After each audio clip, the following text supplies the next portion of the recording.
Dear students, today in the revision class of System Analysis and Design, we will start the first topic of the syllabus, that is what is system development.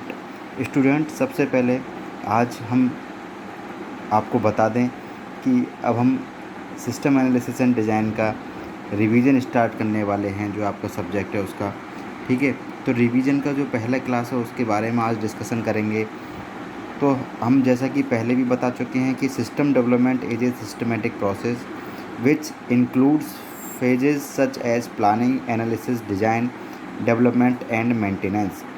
कि जो system development है एक systematic process है जिसमें कई सारी phases include होती हैं, जैसे कि प्लानिंग है, एनालिसिस है, डिज़ाइन है, डेवलपमेंट है, डिप्लॉयमेंट है and maintenance. Okay, here in this we will primarily focus on system analysis and system design. यहाँ हम दो चीज़ों पर फोकस करेंगे, सिस्टम एनालिसिस और सिस्टम डिज़ाइन पर।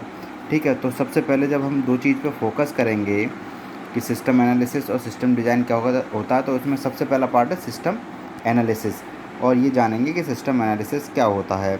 जैसा कि पहले भी हम जान चुके हैं कि it is a process of collecting and interpreting facts, identifying the problems and decomposition of a system into its component। यानी कि ये एक प्रोसेस है जिसमें हम फैक्ट को कलेक्ट करते हैं, इंटरप्रेट करते हैं, आइडेंटिफाई करते हैं। It is a process collecting and interpreting facts, यानी फैक्ट्स को कलेक्ट करना और इंटरप्रेट करने का प्रोसेस है system analysis. Identifying the problem को आइडेंटिफाई करने का प्रोसेस है। And decomposition of system into its component, और सिस्टम का उसके कंपोनेंट में डीकम्पोजिशन होना भी सिस्टम एनालिसिस का ही एक प्रोसेस है। System analysis is conducted for the purpose of studying a system और its part in order to identifying its objectives. जो सिस्टम एनालिसिस है वो कंडक्ट की जाती है, कंडक्ट की जाती है कि for the purpose of studying a system, यानी सिस्टम की स्टडी करने के लिए सिस्टम एनालिसिस को हम कंडक्ट करते हैं।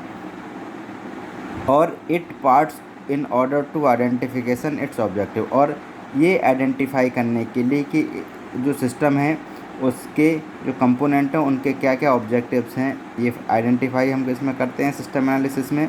And it is a problem solving technique that improve the system and ensure that all the components of the system work efficiency to accomplish their purpose. यानी कि ये it is a problem solving technique, एक problem solving technique है that improves the system, and जो system को improve करती है और ये इंश्योर करती है कि जो सिस्टम के कंपोनेंट हैं वो एफिशिएंसी अपने पर्पस को एकम्प्लिश कर रहे हैं।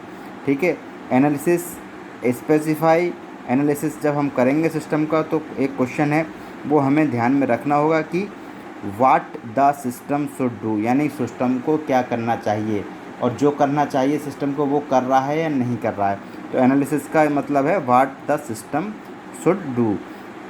ओके, अब सिस्टम डिज़ाइन की बात करेंगे। System design it is a process of planning a new business system और replacing existing system. System design क्या है? एक प्लानिंग प्रोसेस है जिसमें हम नए सिस्टम को तैयार करते हैं, या फिर जो ओल्ड एग्जिस्ट सिस्टम है या पहले से सिस्टम जो चला आ रहा है उसको रिप्लेस करते हैं बाय डिफाइनिंग इट्स कंपोनेंट और मॉड्यूल्स, और किसके सिस्टम के कंपोनेंट और मॉड्यूल को डिफ़ाइन करके या तो हम नया सिस्टम तैयार करते हैं सिस्टम डिज़ाइन में, या रिप्लेस करते हैं पुराने सिस्टम को। ये प्रोसेस सिस्टम डिज़ाइन कहलाता है।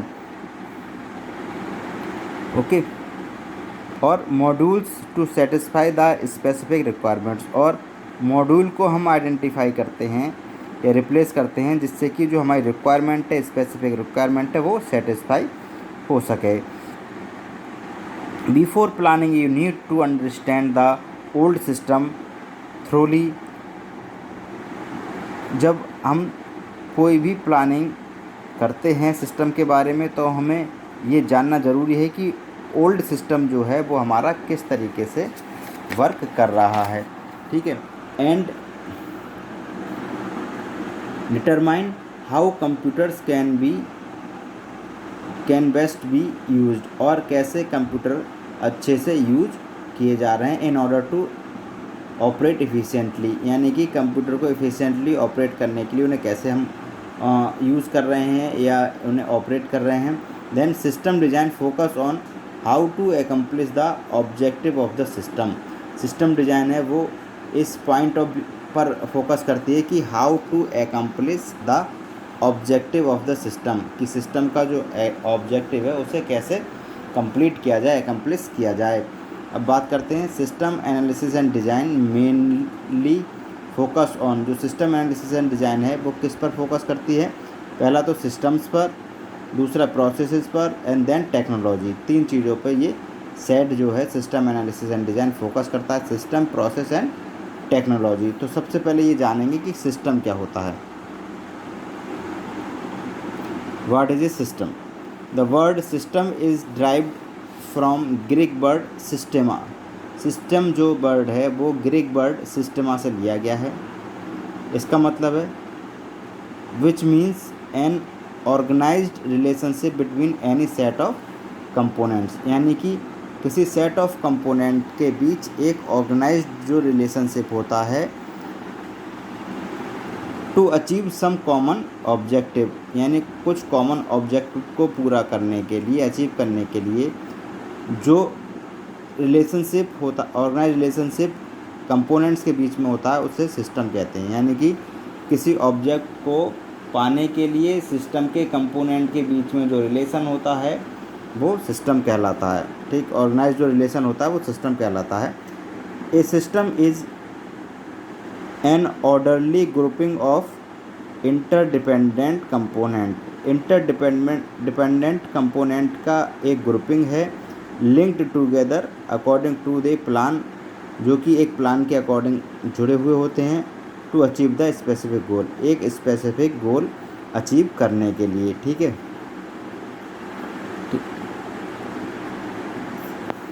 अब बात करते हैं कॉन्स्टेंट्स ऑफ सिस्टम। सिस्टम के क्या क्या कॉन्स्टेंट्स हैं? A system must have 3 basic constants. 3 basic constant हैं। पहला है a system must have some structure and behaviour. System का अपना एक स्ट्रक्चर होता है और अपना ही एक बिहेवियर होता है, which is designed to achieve a predefined objective, जो कि प्री डिफाइंड ऑब्जेक्टिव को डिज़ाइन करने के लिए बनाया जाता है। यानी कि सिस्टम का अपना एक स्ट्रक्चर और बिहेवियर होता है जो डिज़ाइन किया जाता है एक प्री डिफाइंड ऑब्जेक्ट को अचीव करने के लिए। Second, interconnectivity and interdependency must exist among the system components, यानी सिस्टम के जो कंपोनेंट हैं उनके बीच में इंटरडिपेंडेंसी और इंटरकनेक्टिविटी होनी चाहिए। Then third is the objective of the organisation have a higher priority than the objective of the subsystem, यानी कि जो ऑर्गेनाइजेशन का ऑब्जेक्ट है या ऑब्जेक्टिव है उसे प्रायोरिटी हाई देनी चाहिए, ज़्यादा प्रायोरिटी देनी चाहिए कंपैरिजन ऑफ सब सिस्टम की प्रायोरिटी, यानी सब सिस्टम की प्रायोरिटी से ज़्यादा प्रायोरिटी ऑर्गेनाइजेशन के ऑब्जेक्टिव को देनी चाहिए।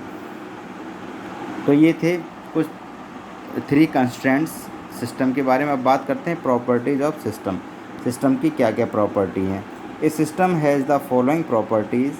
फर्स्ट प्रॉपर्टी है ऑर्गेनाइजेशन।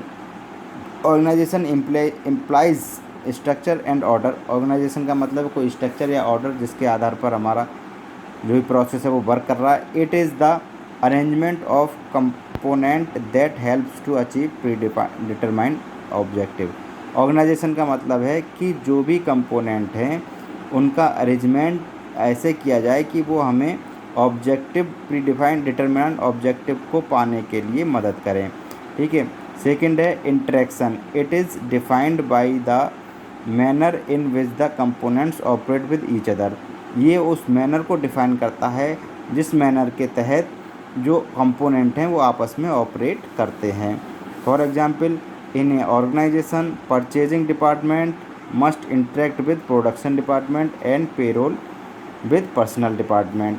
ठीक है, इनका कहने का मतलब जैसे किसी भी ऑर्गेनाइजेशन में अलग अलग डिपार्टमेंट्स होते हैं, तो जो परचेजिंग डिपार्टमेंट है वो उसे करना प्रोडक्शन से भी इंटरेक्ट करना चाहिए, और प्रोडक्शन को पेरोल से या परचेजिंग आपस में इंटरेक्शन जो भी डिपार्टमेंट्स हैं उनका होता रहना चाहिए।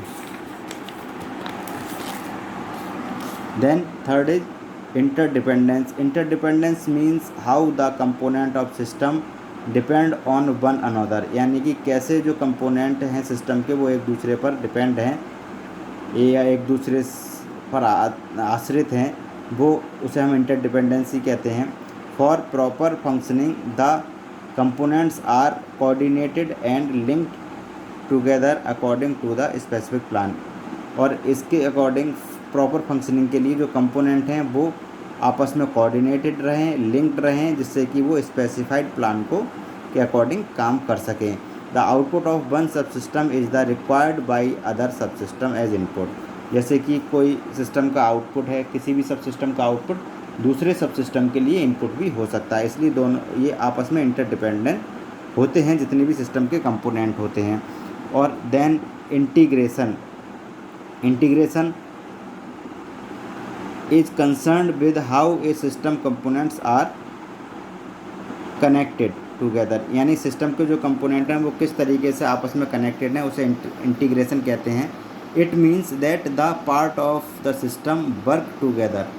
इसका मतलब है जो सिस्टम के पार्ट्स हैं वो आपस में वर्क करते हैं विद इन द सिस्टम, एक सिस्टम के अंदर, even if part perform a unique function, जबकि जो इतने भी पार्ट हैं वो अलग अलग फंक्शन परफॉर्म करते हैं लेकिन वो सिस्टम में एक साथ वर्क करते हैं।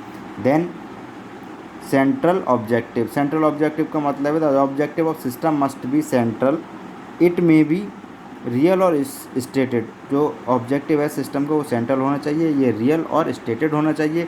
It is not uncommon for the organisation के लिए अनकॉमन नहीं होना चाहिए to state an objective and operate the achieve another, और एक ऑब्जेक्टिव जो है स्टेट करना चाहिए और उसे ऑपरेट करके अचीव भी करना चाहिए।